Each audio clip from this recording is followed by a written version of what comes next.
Hi, I'm Bart Hanson. I'm the owner and lead instructor for CrushLivePoker.com. The following hand comes from our call-in show that we record live every Monday. If you enjoy this video, hit that like button, and if you want to submit to be on the show, take a look at the information in the description. All right, so you got a little live spot here for us, right? Yeah, so this is at the Gardens back in 2018.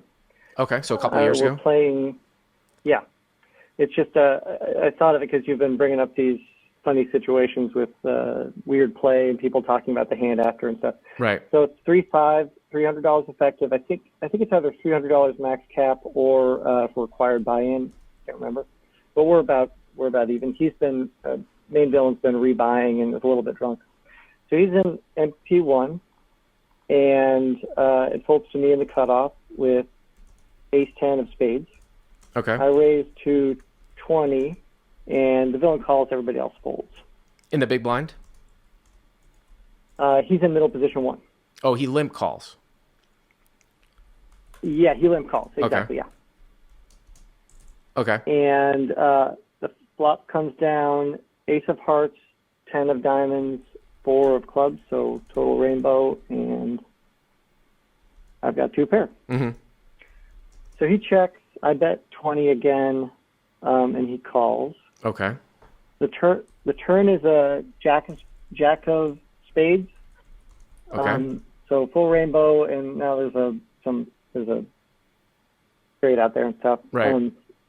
He leads now for 60. Okay. And I call. Okay. And the river's 7 of diamonds, and he shoves.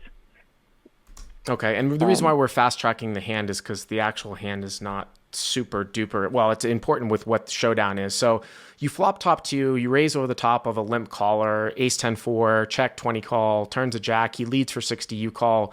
River's a 7, and he makes what looks like it's a huge shove on paper, right?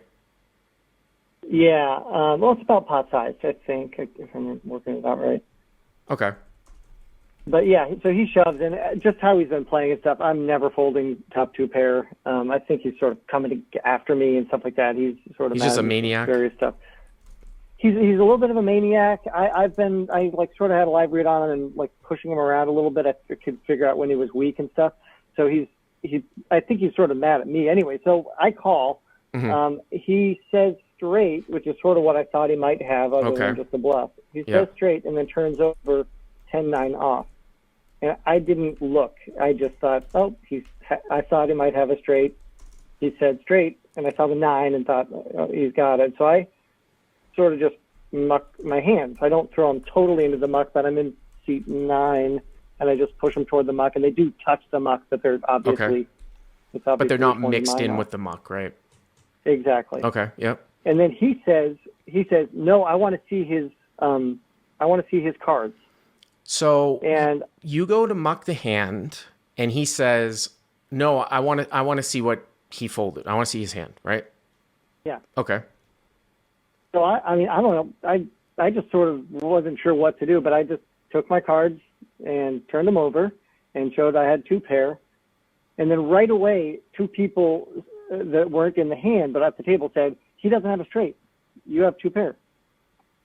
So you turned you'd revealed your hand or what? No, so I had gone to muck it and did a fold motion for sure. Right.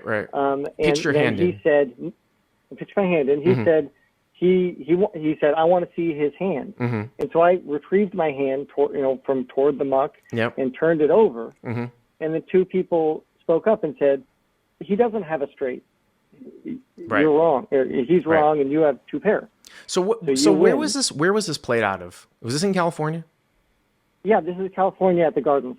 Okay, so at least I can speak for this then. I can speak for LA casinos. An interesting rule. And you know what's really, really strange here is that I actually got an email from a guy overseas this week talking about this exact situation. I thought that you guys were the same people.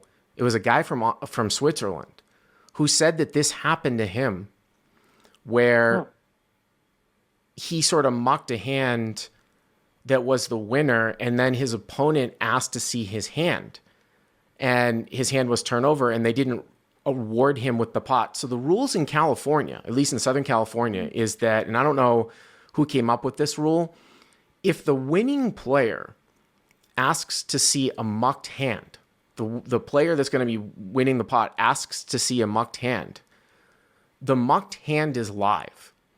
And what you'll actually see, is that when someone else asks to see a losing hand, which you're really not supposed to do. I mean, the whole rule about, like, if you're player C and player A and player B are in a hand and you're not involved, you're not supposed to say, oh, let me see player B's hand, the losing hand, unless you suspect collusion.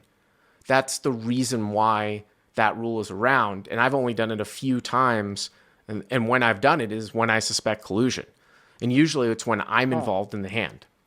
I'll be like, let me see that guy's hand, because I thought something was fishy was going on. So when you see that happen and it's abused, player C's like, oh, let me see this guy's hand. What the dealer will actually take the hand, player B's hand, let's say player B loses, they'll take the hand and they'll tap it in the muck, like, which is ridiculous because we always said the muck doesn't mean that your hand's dead. It's obviously retrievable. They'll tap it in the muck like it's dead. But when the winner asks to see the loser's hand, the hand is live.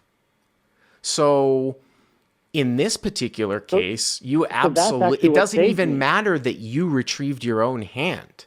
If you had pitched your hand in and the dealer hadn't mixed the cards into the muck and he said, let me see the guy's hand, the dealer is supposed to pull the hand out and that hand is live. Absolutely live. Now, the guy in Switzerland who emailed me this week, they ruled that it didn't matter. He mucked his hand. I don't know how it's ruled overseas. Obviously, there's a lot of lenient, the rules are not consistent in cash games where you go. I don't know if this rule is consistent across the board in the US, but I know absolutely in California that you should win the pot because the winner of the hand asked to see your hand, therefore your hand is not dead. And you are, you have the right to that. You are awarded the pot. Is that what happened? Yeah. So without any fanfare at all, the dealer just like looked at my hand and then, gave me the pot. And the villain just was like, oh, I don't have a straight. I mean, obviously he wasn't angling. Right. Yeah, crazy. So you actually think that he thought that even with 9-10 on ace 10-4 turns a jack that he had a straight, like, well, even an 8 wouldn't have made him a straight. Right? No, an 8 wouldn't have made him a straight at the end either. Right? I think he thought he had 8-9 or something. Okay. I really don't. Really don't know. But. Right. He can't make a straight. He has 9-10. The board's ace 10-4 jack. He can't make a straight on the river. It's always nice to look back at your cards. Maybe he thought he had 8-9, that he was open ended. Yeah. But I mean, the thing about this is that, like I said, I think that this is.